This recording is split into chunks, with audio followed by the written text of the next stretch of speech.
Primeiramente, eu gostaria de dizer que eu agradeço a direção dessa instituição, da pessoa da Eliane, que foi quem me contatou e me deu mais uma vez a oportunidade de falar do Evangelho de Jesus aqui para vocês, considerando que todos nós caminhamos no mesmo sentido e tentamos hoje ser melhores do que ontem, amanhã melhores do que hoje, enfim. E assim nós seguimos o curso da nossa empreitada reencarnatória que nos possibilita o crescimento que nós tanto almejamos em meio a problemas, a momentos felizes, e que nós vamos nos elevando um pouco mais. Essa instituição eu guardo um sentimento muito grande por ela, porque nos tempos em que eu iniciei na doutrina espírita, passava por momentos de imensa dor e dificuldades que nem me cabe falar de todas elas aqui, porque senão eu ficaria a noite inteira. E não faltaram boas palavras, pessoas que orientassem, aquele abraço amigo, o passe, isso me auxiliou muito. E o estudo, o aprendizado, tive inúmeros exemplos aqui de como é que a gente deve se conduzir na vida, de forma que as coisas melhorem por meio daquilo que a gente empreende. Houve também quem disse, quando a tribuna era lá do outro lado, que a respeito da prece, porque eu pedia tanto a Deus para que a minha situação melhorasse logo, para que eu ficasse melhor, e enfim. E às vezes a gente perde a paciência, né? Diante da dificuldade. Teve um orador, esse eu não vou esquecer nunca. Certa feita ele falou na palestra dele que a gente deve pedir a Deus, porque ele compreendia já naquela época que nem sempre as coisas vão acontecer da forma como a gente gostaria. E ele ensinou então que nós deveríamos pedir a Deus força, coragem e paciência, para que nós passássemos por aquilo pelo qual nós deveríamos passar. Hoje é com muita alegria, eu não vou citar o nome para não deixar ele constrangido, mas o orador está aqui na plateia. E eu trago em alta conta no meu coração, às vezes por conta do trabalho no Poder Judiciário, eu tenho oportunidade de alguma forma ainda ter um certo contato, tenho amizade com meu pai, e essas palavras eu levo para a vida, e é por isso que eu digo elas para vocês hoje. A gente vai pedir para Deus, mas nem sempre as coisas vão acontecer do jeito que a gente gostaria. E aí a gente tem que pedir para Ele dar força, coragem, paciência, para a gente não esmorecer no caminho, para não desistir, porque problemas nós vamos ter mesmo. E quando chegar no plano espiritual, inúmeros problemas nós ainda levamos, e vamos dirimindo essas questões ao longo da vida. Vida de espírito, porque vida nós temos uma, mas existências nós temos várias. Então a vida é sempre uma sucessão de um momento e de outro, reencarnados, na erraticidade, que é quando o espaço, o intervalo entre uma reencarnação e outra.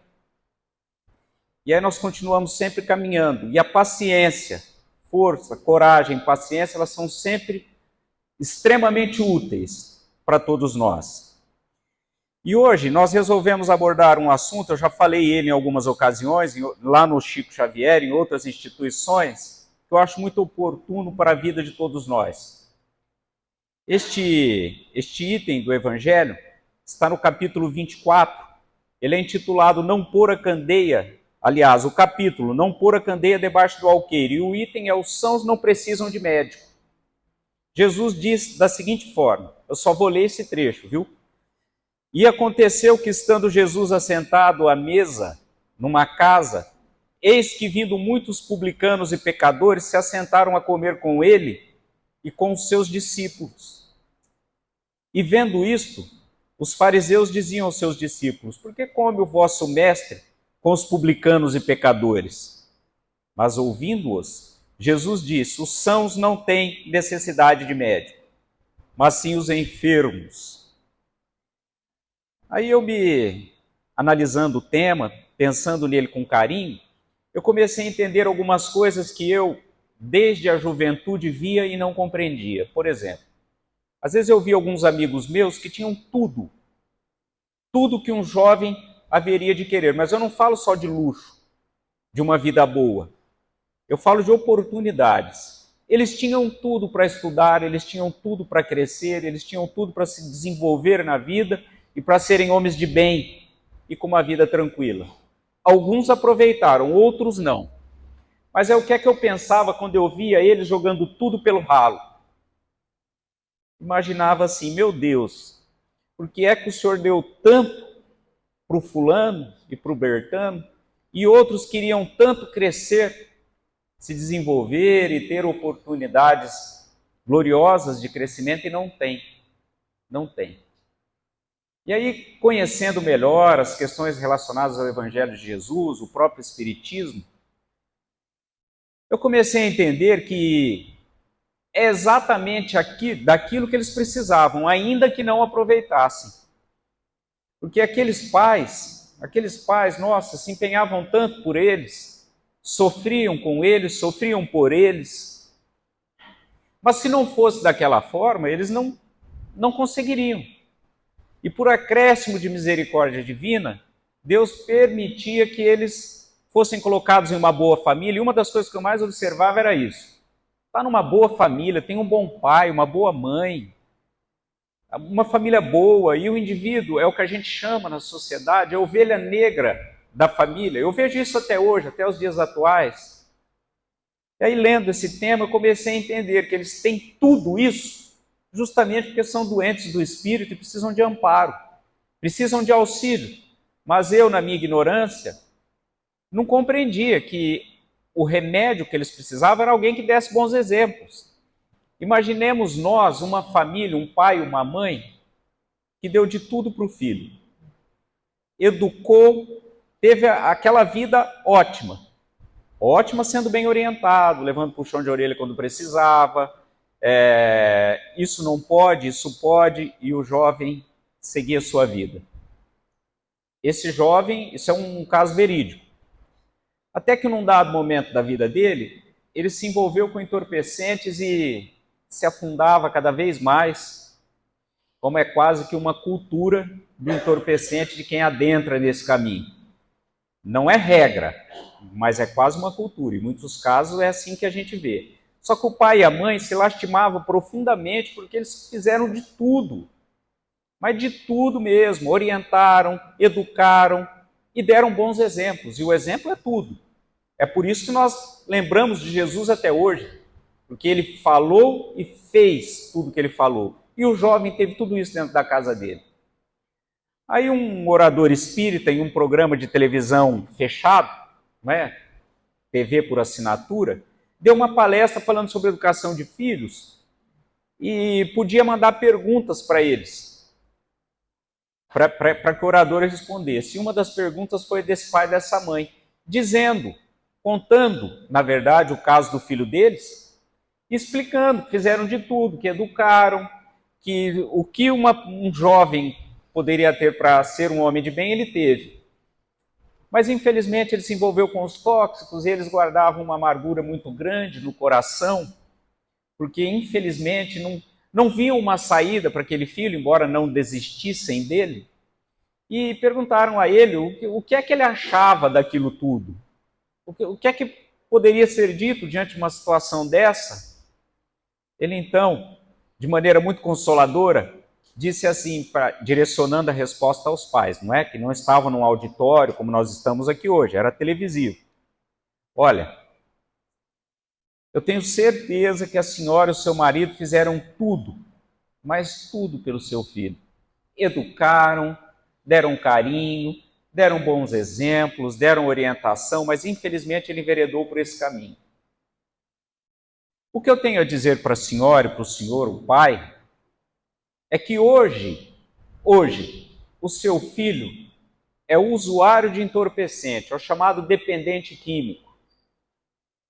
Só que se nós tivéssemos a oportunidade de analisar o passado espiritual dele, lá atrás ele não era só o dependente químico. Pode ser que ele fosse o traficante, pode ser que ele era quem mandava matar famílias, viciar o filho alheio e fazia uma série de estripulias. Hoje, ele é só usuário. E isso, graças à educação que a senhora e o senhor, seu marido, deram ao seu filho. Então, o que foi feito por este jovem não é perdido. Não é perdido. Já melhorou muito. Já melhorou muito, porque nós não conhecemos o passado espiritual dele. E inúmeras pessoas na nossa sociedade atual passam pelo mesmo problema. Passam pelo mesmo problema. Eu já fiz de tudo. O fulano não se emenda, não aprende. E ele sofre com isso. Aí o que eu tenho a dizer para o pai e a mãe é que o senhor e a senhora já livraram esse jovem de muitos problemas.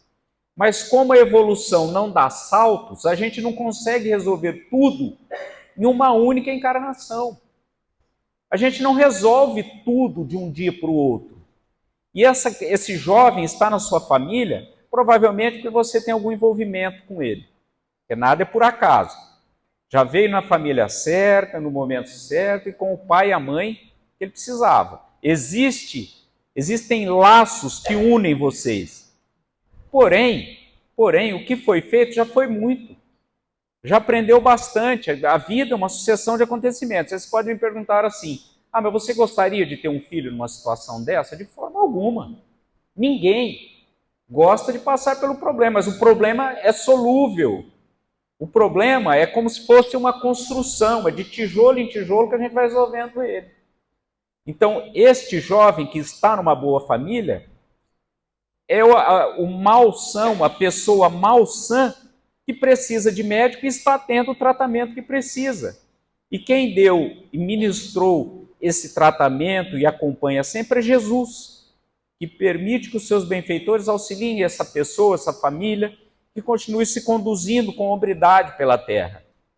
Acontece que essa ordem de problemas, ela vem de muito longe.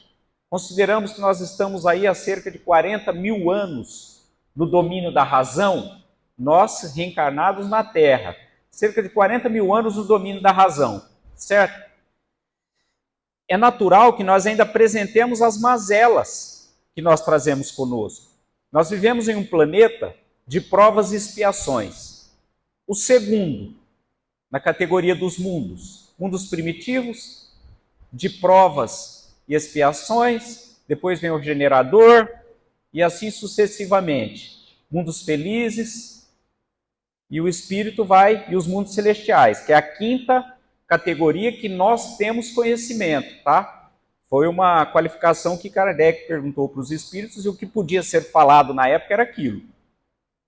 Então, se nós analisarmos bem, estamos entrando agora.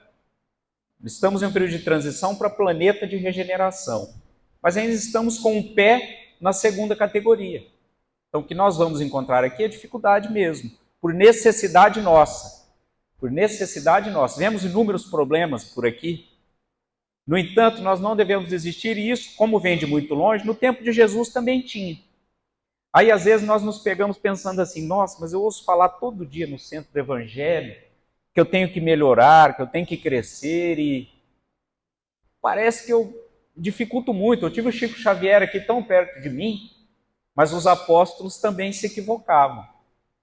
Certa feita, Jesus, retido ali em meio à multidão em Cafarnaum, por deveres constrangedores, cercado pela multidão, mais ou menos como acontecia com o Chico Xavier lá em Uberaba, quando as pessoas cercavam ele ficava atendendo até tarde, desde Pedro Leopoldo até o Centro Espírita, o Grupo Espírita da Prece. E ele precisava socorrer uma jovem que passava por inúmeros problemas de ordem psíquica e orgânica, no corpo físico. Dirigiu-se então a Simão Pedro e disse assim para ele, Pedro, vai à casa de Jeremias, o curtidor, porque a filha dele, a Sara, passa por inúmeros problemas, está prostrada no leito com problemas de ordem mental, está com a cabeça conturbada, o corpo abatido e precisa de ajuda. Simão Pedro, então, diante da rogativa do mestre e da possibilidade de auxiliar, ele, mais do que depressa, tomou rumo e foi até a casa de Jeremias, o curtidor, que era um homem muito conhecido naquelas paragens. Naquela manhã ensolarada, ele saía, o sol a pino já, e se dirigiu até a casa do nosso famoso curtidor. Só que à tarde, quando o sol raiava os seus últimos raios, voltava Pedro triste, abatido, sensibilizado e extremamente decepcionado. Dirigiu-se então a Jesus. Com muito esforço, então, ele disse a ele: Ah, Senhor, disse ao mestre que lhe escutava, todo esforço baldado, tudo em vão. E começou a discorrer. Com amargura no coração, ele dizia então: Senhor Jeremias, por certo ajuntou dinheiro a fim de corromper-se.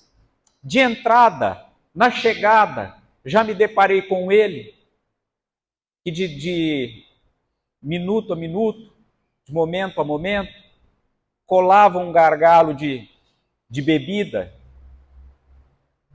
de vinho, sentado no chão, num paiol, aos pés de uma serva bonita e que também se refestelava de maneira desequilibrada. A impressão que eu tenho é que ele juntou dinheiro para se corromper mesmo. Olhou em mim já na recepção, porque quando a gente vai auxiliar alguém, na casa principalmente, ou quando vai dar passe, a gente espera ser bem recebido, não é? Mas que sirva de exemplo, nem sempre é isso que a gente vai encontrar. Jeremias olhou para Pedro e perguntou o seguinte: quantos piolhos será que você traz à cabeça? E ele já, chocado, explicou para ele por que é que ele vinha, para que lhe direcionasse.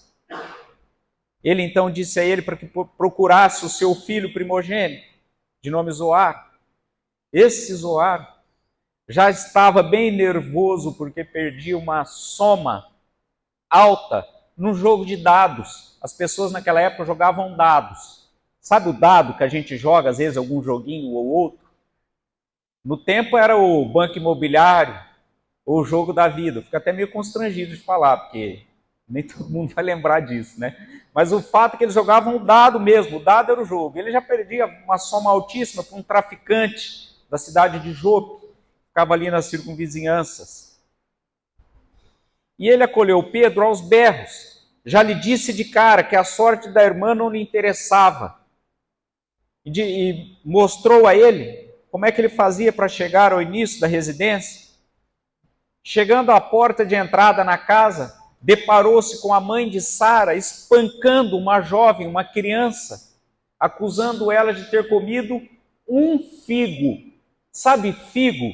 A gente faz doce de figo? A gente não, né? Quem sabe fazer, porque eu não sei. Aquele figo lá, um figo daquele, a menina foi espancada por causa de um figo. E tentava se explicar à mãe, dizendo que foi um galo de estimação que comeu o figo, e por causa do galo a mãe ensanguentou a menina. E só depois de tê-la ensanguentado, dirigiu-se então a Simão Pedro, mas com a cabeça conturbada, ela indicou o quarto errado.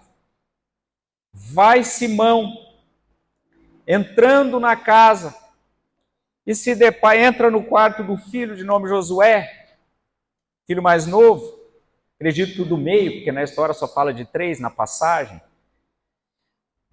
Ele pega Josué, enchendo a mão num cofre de moedas, e erguia, de ouro. Josué, então espantado, achando que fosse alguém amando da família, recebeu ele aos berros e já partiu para cima dele para espancá-lo. Ele então foi recuando e se explicando, dizendo por que é que ele vinha. E com muito custo e provavelmente com auxílio espiritual muito grande, Josué parou e mostrou a ele como é que ele fazia para chegar no quarto de Sara. Não bastasse tudo que ele passou até aí, a maior decepção vinha agora. A menina, naturalmente, estava obsidiada. Cabeça conturbada, corpo abatido. É óbvio que tinha um problema de ordem espiritual, que, aliás, Todo problema de ordem psiquiátrica, psicológica, ou se preferirem de ordem mental, tem um coadjuvante no espírito. Ou no espírito do portador da doença, ou porque ela tem uma péssima companhia que por um motivo ou outro a acompanha. Talvez porque deva para ele, né? A menina então começou a se insinuar para ele, articulando gestos indecorosos, proferindo frases indignas, como toda pessoa obsediada numa situação dessa faz. Ele então recuou e pensou: não tem como. E para ele, quando ele chegou no alvo, ele voltou. Seria como atravessar o oceano, faltando 100 metros para chegar do outro lado, dizer assim: eu estou cansado, vou voltar. Mais ou menos isso. E voltou. Aí Jesus ouviu pacientemente. E ele então disse para o Senhor, então, para arrematar toda a história, falou assim: o Senhor acha justo proferir o nome de Deus em uma casa que vive nessa situação? O amigo sublime então se resguardava, triste e silencioso. Voltou-se para Simão Pedro e disse o seguinte: Simão, eu fico imaginando Simão ouvindo isso na hora. Simão, eu conheço Jeremias, conheço a esposa do Jeremias e conheço os filhos do Jeremias. Eu te mandei ali para ajudar, só. Te mandei ali para ajudar. Agora imaginemos nós a questão de que os sãos não precisam de médico. Quantas vezes nos deparamos com situações absurdamente constrangedoras aqui na Terra e pensamos assim: não merece. Fulano não merece o auxílio que está tendo. Ou então não está fazendo por onde. Não está fazendo por onde. E aí pensamos em abandonar tudo, deixar para lá. Vemos muito comumente situações envolvendo médiums espíritas que trabalham na mediunidade como uma forma de crescimento, e mais do que depressa nos pegamos a pensar: ele não merece a faculdade que ele tem. Queria tanto eu ver espíritos, ouvir conselhos, ter a oportunidade de fazer uma receita, curar alguém, mas não sabe a necessidade do médium. E ademais, antes de querer uma faculdade dessa natureza, começa auxiliando de onde pode, começa por baixo, começa a entregar um prato de sopa de alimento, participa das atividades que as instituições, como é o caso dessa, oferece. Começa pelo passe, que já é um meio de exercício de mediunidade, porque existe a mediunidade ostensiva, que é aquele médium que incorpora, que escreve, que vê, que ouve, fala, que psicografa, enfim. E existe a mediunidade que o médium passista leva a efeito com a transmissão fluídica do passe, que é uma união de energias do passista com a do espírito. Por isso diz-se médium passista. E assim as oportunidades chegam, e por menos que a pessoa faça, recebe muito porque precisava de muito. E ao final de tudo, ainda que não faça bom uso, a quem muito foi dado, muito será cobrado. Logo, ninguém precisa de juízes encarnados que erram muito também. E assim, nós vemos, inclusive, pessoas notáveis dentro da doutrina, ou espíritos notáveis, que também morejaram na carne, tiveram uma experiência com um certo enlevo por aqui, que também não conseguiram aproveitar. Imaginemos nós um médico, que desde a infância a família foi preparando ele para ser médico, nunca precisou se preocupar com o dinheiro dos livros, que o médico pobre precisa juntar dinheiro, ou tirar xerox, ou pedir para os amigos, para conseguir estudar. Teve tudo, tudo, tudo, tudo. O avô deixou uma grande soma, já pensando na medicina do neto. O neto se forma, fez uma grande descoberta que auxiliou a humanidade terrena e que ajuda a curar muita gente até os dias de hoje. Quem melhor do que André Luiz, o nosso médico, para entender isso? Que quando chega no plano espiritual, depois de 8 anos em regiões de sofrimento, escutando espíritos chamando ele de suicida, chega no plano espiritual porque desencarnou numa casa de saúde depois de 40 dias hospitalizado, 2 intervenções cirúrgicas. Aí vai ter com o médico Henrique de Luna e ele analisa o panorama orgânico do médico, do corpo espiritual, analisa e ele ainda com seu orgulho de homem, pensa assim, provavelmente ele vai me dizer palavras acolhedoras. E ele olha então para André e diz o seguinte: olha, pena que você veio pelo suicídio. Mas não é possível, não é possível.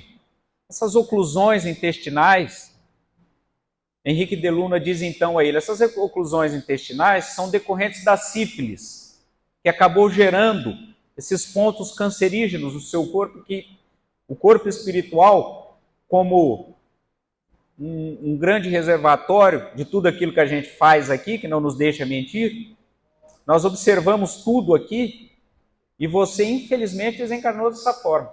Para quem não sabe, acredito que todos saibam, sífilis é uma doença sexualmente transmissível, certo? A mulher do André Luiz não tinha sífilis. De quem que ele pegou sífilis? Mais um desregramento da vida do nosso médico. Por fim, eles completam todo aquele aglomerado de ensinamentos e dizem para ele o seguinte: olha, que a espiritualidade esperava muito mais de você, mas infelizmente você não conseguiu alcançar tudo isso. O André Luiz, segundo nós observamos na literatura espírita, é o médico conhecido por nós como Carlos Chagas, o médico que descobriu a doença de Chagas transmitida pelo mosquito barbeiro. Esse homem, imagina o tanto de vida que ele salvou. Fez mais de 300 consultas gratuitas, que foi o que ajudou a tirar ele daquelas regiões trevosas. E não alcançou o que deveria ter alcançado. Agora, por que eu digo isso se eu acabei de dizer que os sãos não precisam de médico? Eu estou dizendo isso para a gente compreender que nem sempre a gente vai conseguir tudo que gostaria. Nem sempre a gente vai acertar, nem sempre vai sair da forma como gostaríamos. Todos nós enfrentamos problemas, às vezes acaba não dando para nós, mas façamos o máximo que nós conseguirmos. E aí pode ser que alguém diga o seguinte: mas eu nunca tive uma oportunidade dessa. Eu nunca tive uma oportunidade real. Uma oportunidade real que fosse só eu correr atrás e ia conseguir, embora até esses enfrentam dificuldades. Mas eu nunca tive uma oportunidade dessa na minha vida. Sabe o que ocorre? Às vezes teve, e não soube observar porque queria mais, não é?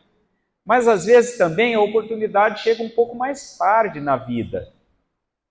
Não chega só no momento onde a gente gostaria. Às vezes o sofrimento já está sendo uma oportunidade da gente resgatar o passado culposo.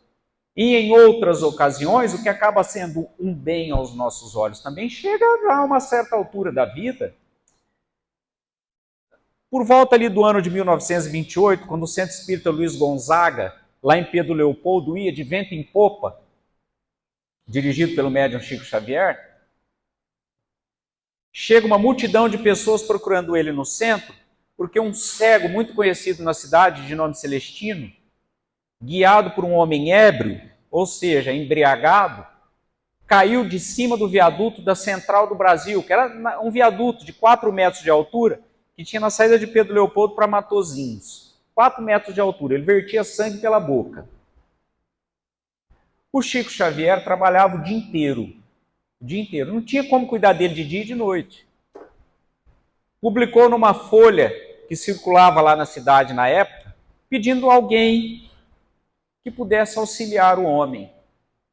Um médico receitou gratuitamente, ministraram a medicação, mas ele precisava de alguém que ajudasse. Ao final de uma semana, mais ou menos, surgem duas senhoras se dispondo a auxiliar o homem. Aí então o que ocorre? Elas chegam perto dele e dizem o seguinte: Chico, nós vimos a publicação pedindo alguém que pudesse ajudar. Aí nós gostaríamos de saber se podemos ser nós mesmos. Porque a pergunta se estava precisando de alguém, se podemos nós ajudar. Porque elas eram duas mulheres muito conhecidas na cidade, porque eram trabalhadoras da noite. Elas trabalhavam na zona do Baixo Meretrício. Eram prostitutas conhecidíssimas na cidade. A oportunidade delas chegou um pouco mais tarde, mas chegou. O Chico Xavier, com a sua bondade, conhecendo vastamente o histórico de Maria de Magdala, que foi a primeira mulher que viu Jesus, a primeira pessoa que viu Jesus, depois que ele ressuscitou, e considerando que foi a pessoa que fez a maior agressão moral contra ela mesma, de que se tem notícia, apareceu primeiro para ela. E Chico, conhecendo tudo isso, virou-se para as duas, e parece que eu vejo ele falando isso, disse o seguinte: como não, minhas irmãs?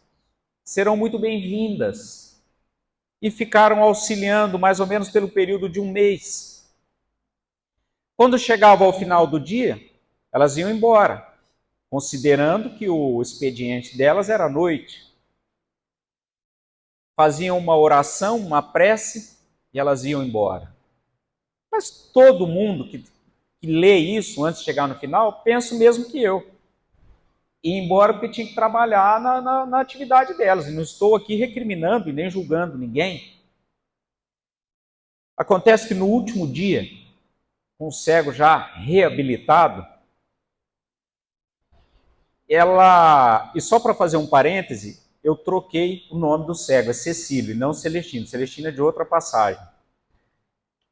O Cecílio já restabelecido,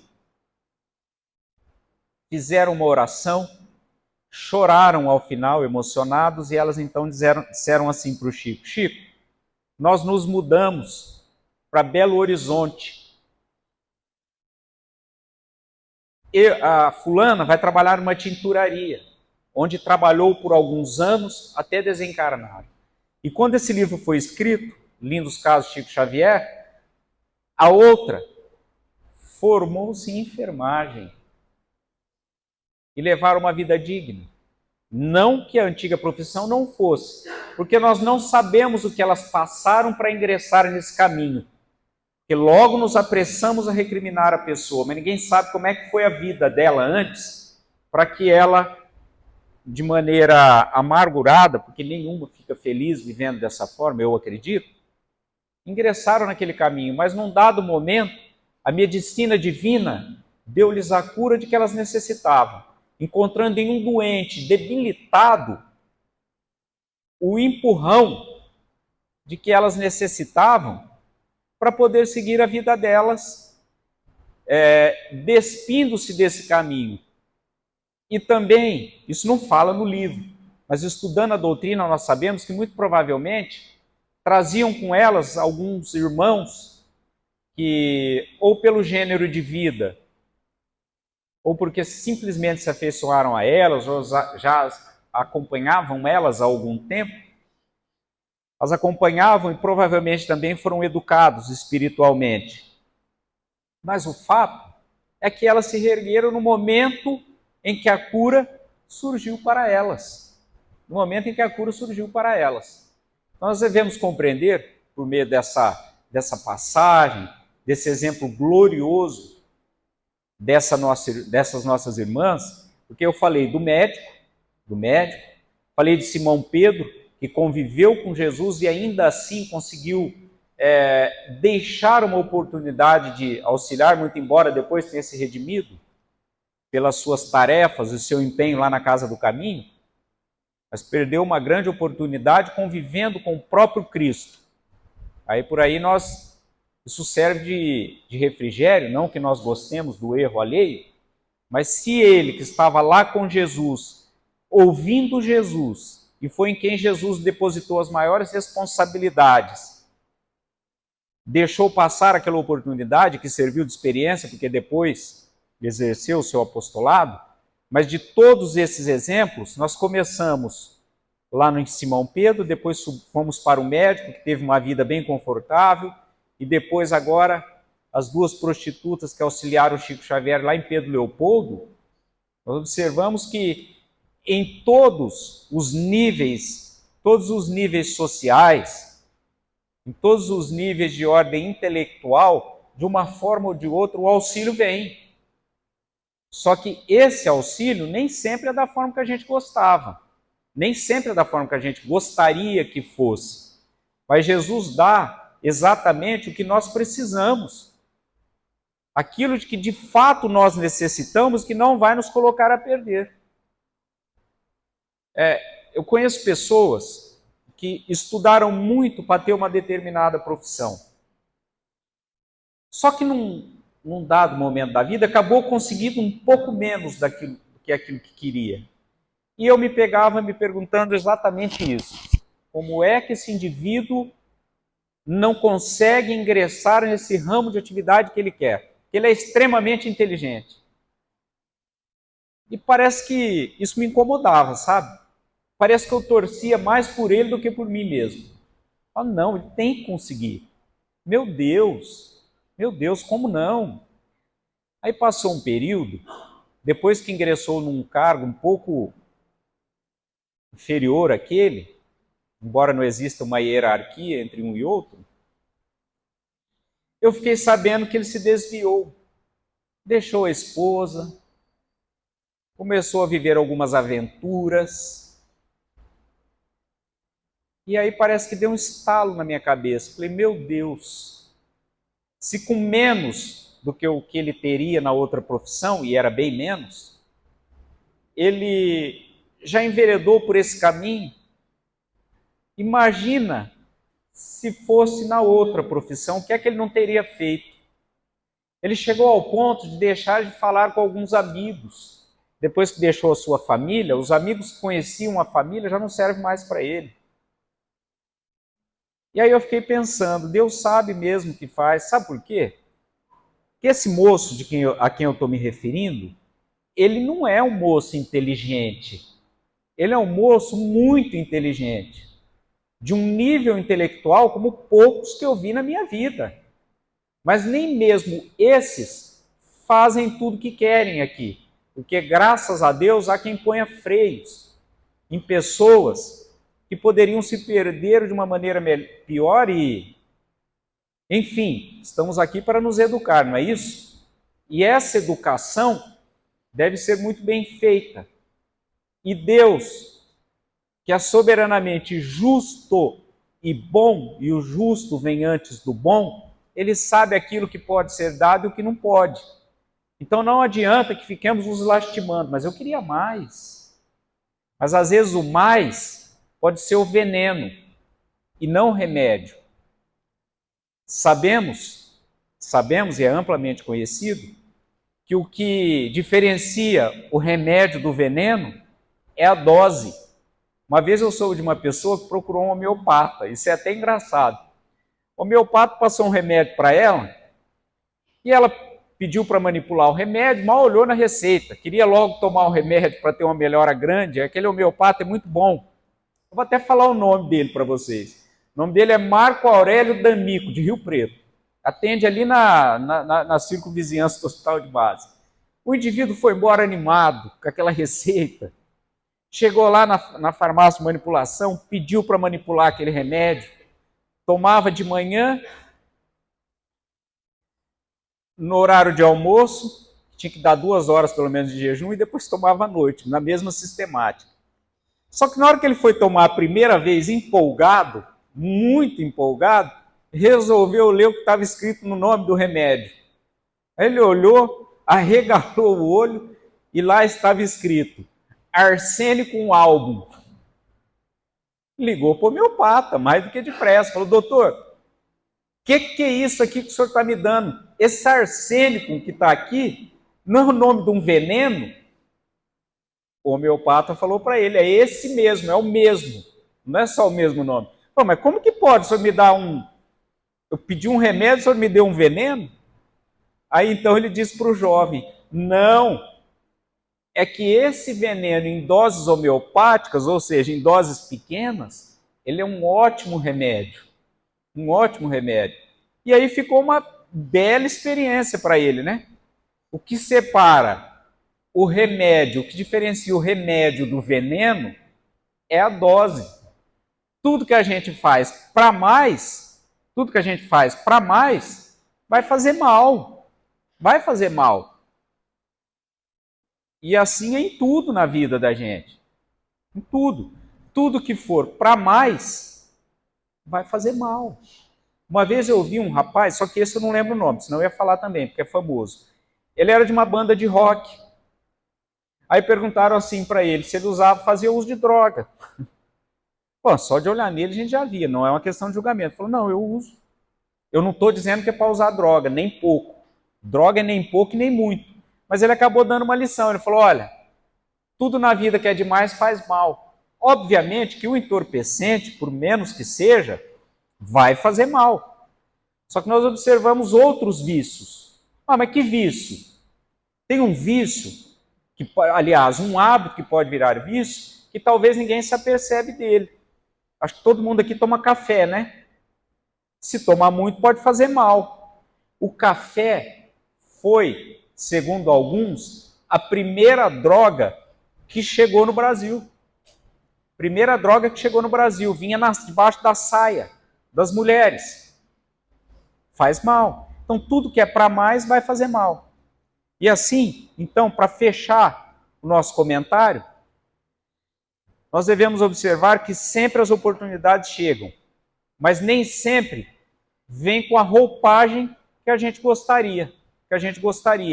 Nem a história do homem, para finalizar, que estava no meio de uma enchente, mas aquela enchente de água corrente, sabe? Começou a pedir a Deus para que salvasse ele, pedir a Jesus para que tirasse ele dali. Veio um bote salva-vidas.